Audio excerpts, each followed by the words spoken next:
a su caminar rumbo hacia el Pirineo se detuvo a descansar, buscando fonda y cobijo en una ciudad la cual no conocía y el alma le iba a robar, y al adentrarse en ella recorriendo sus callejas le cautivó por ser bella, acogedora y serena.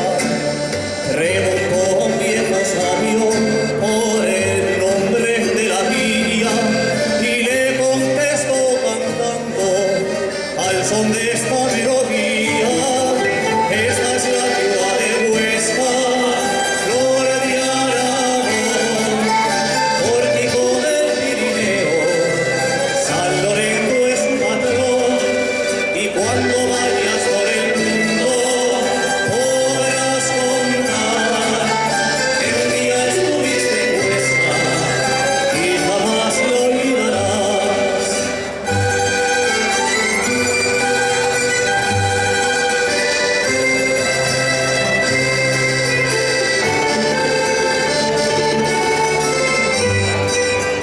Guiado por sus pasos, el parque fue a ver los claustros de San Pedro y la catedral también, y allí encontró una fuente.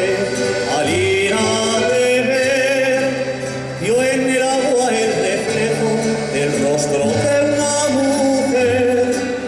Guapa, vente conmigo, le suplicó a la moceta.